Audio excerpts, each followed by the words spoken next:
You know the feeling. You're scrolling online and you see this beautiful, eye-catching resume template, and you think, yes, this is it. This is what's going to make me stand out.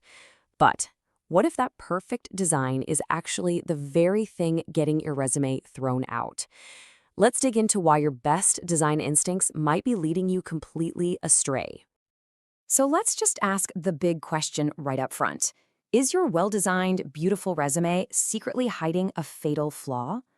It's a really important question to ask yourself because all those good intentions could be the exact thing that's holding you back.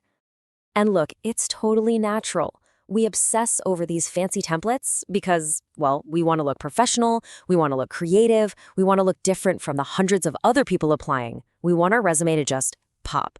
But the problem is, this obsession can lead us straight into a hidden trap. Here's the catch. Before anyone even reads about your skills or your amazing experience, that document, the resume itself, has to pass two incredibly important and very different tests. And if you fail either one, you're out of the running before you even get started. So, it's time to meet your two toughest critics. Think of them as the ultimate gatekeepers. And trust me, they each have their own very specific set of rules. Understanding what they're looking for is the absolute key to getting past them. All right, so your first critic isn't even a person, it's a machine. It's the applicant tracking system, or ATS for short. This is the software that most companies now use to sort, filter, and rank every single application before a human being ever lays eyes on it. Now, if, and that's a big if, you make it past the machine, you face critic number two, the human. This is your recruiter or hiring manager. And I want you to picture this person. They are overworked, they're staring at a huge pile of resumes, and they have almost no time. They don't read your resume, they scan it. And what they need from you is completely different. The machine is just asking one simple question. Can I read this? It needs a simple, predictable structure so it can pull out the keywords. The human, though, they're asking, can I scan this? They need to find your biggest wins in just a few seconds. Your resume has to work for both of them. And when we say scan, we are not exaggerating. On average, you have just 10 to 20 seconds to make an impression. That's it. Think about that. If a recruiter can't figure out your value in the time it takes to read a single tweet, your resume is probably heading straight for the no pile. So, this brings us right to the heart of the issue. This is where that fancy template you love so much becomes a hidden killer. It's the bad formatting that causes you to fail both of those critical tests, totally sabotaging your chances right from the very beginning. This quote really says it all. The second your design creates any confusion, you lose.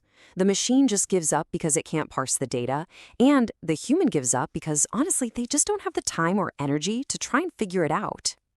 So let's put a name to this villain. We are officially defining resume killer number 7 as bad formatting and structure. This is what happens when the design, instead of helping you, actually gets in the way of your amazing content. Okay, let's get specific. What are we talking about here? Cluttered layouts with zero white space? They're impossible to scan. Multiple columns and sidebars? They are absolute poison for an ATS, which just reads left to right, top to bottom. And those creative section names like calling your skills section my arsenal, the machine has absolutely no idea what that means. It's looking for skills. And remember, bad formatting is just one piece of a much bigger puzzle. It joins this whole list of other critical mistakes. To really have a shot, you've got to get all of these things right. But okay, here is the really good news. The fix is surprisingly simple. You do not need to be a graphic designer. All you need to do is embrace the power of simplicity. That's how you win over both of your toughest critics. Here's your 3-step game plan. It's that easy. First, get rid of anything that breaks the ATS. Columns, sidebars, tables, graphics, just eliminate them. Second, embrace white space. It's not empty space, it's breathing room that guides the recruiter's eye right where you want it to go. And third, just keep your formatting simple and consistent. 1 or 2 professional fonts, clear headings, and clean bullet points. That is it. You know, at the end of the day, it all comes down to this one idea. Your achievements, your skills, your impact, that's what needs to stand out. The template is just the stage. Your content is the star of the show. Don't let a flashy stage distract everyone from the main performance. So I want you to do something right now. Seriously, pull up your resume, take a hard look at it. Does it pass the machine test? And maybe more importantly, does it pass that 10-second human scan test? Be honest with yourself, because this one document holds the key to your very next career move. So I'll just leave you with this final thought. Your resume is the very first thing that speaks for you in a job search. So what is its design saying? Is it shouting, "I'm a clear, effective professional"? Or is it whispering, "I look good, but I'm actually kind of hard work"? Make sure it's sending the right message. Thanks for joining this explainer.